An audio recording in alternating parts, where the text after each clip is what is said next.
Hey everybody, and welcome back to Tips on Tuesday. It is Wednesday when I'm recording this because I got a little busy yesterday. So I'm going to continue to try to do these every week, and I'm going to try to do them on Tuesdays. So I'm going to jump right in. Today's episode is called How to Select an Insurance Agent. Last week on this video, um, I talked about the two mistakes that are made commonly that I see by businesses when shopping their insurance. Those two mistakes were number one, selecting the wrong agent, and number two, involving too many agents and them crossing over each other and it not really benefiting you. So, as a follow up to that, today I want to talk about how to select the right insurance agent.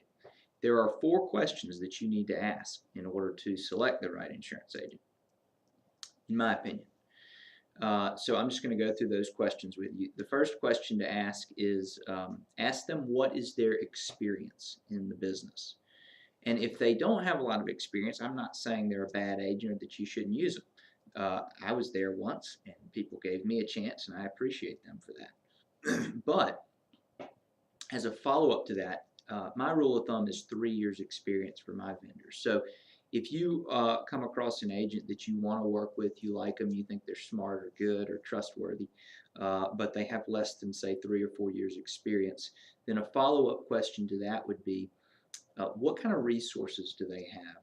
What kind of agents do they have working with them on their team who have more experience and more knowledge than them? And kind of another sub to that question would be, okay, so you've got someone else in your office with a lot of experience. How involved are they going to be with helping you shop my insurance and service my account?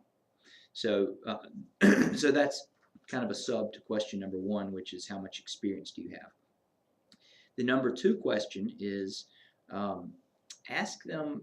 They don't need to be a specialist in your industry, I don't think. I mean, unless you're in a really specialized industry. But most insurance agents have experience with insurance and just no insurance. And uh, so, but you may have some unique exposure. So a question worth asking is, how much experience do they have, or how many accounts do they write that are similar to the type of business you're in, or the type of exposures that your business has?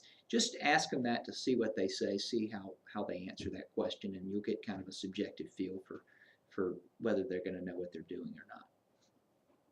And in particular, the type of policies you have, like if you're writing a professional liability exposure or something a little more unique and less vanilla, um, that's where that can become even more important, is knowing if they've got the kind of the experience of working with those type of coverages and those type of exposures.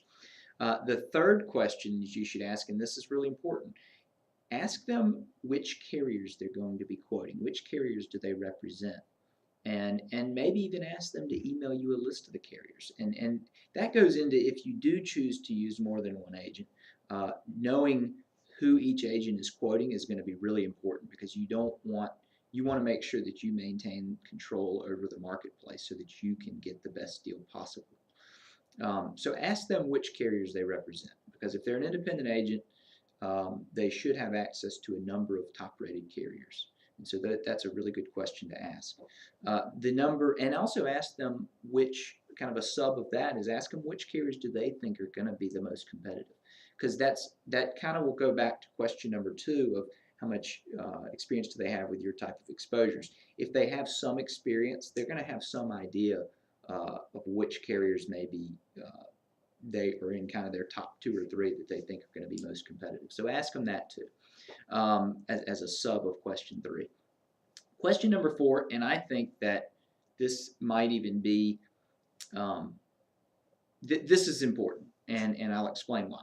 The fourth question you should ask is, ask them if they get a quote that's lower than, say, a preferred carrier that they'd really like to write business with, are they still going to present it? Or said another way, are they going to present all of the lowest priced and best coverage options for you, regardless of how much it may or may not benefit them?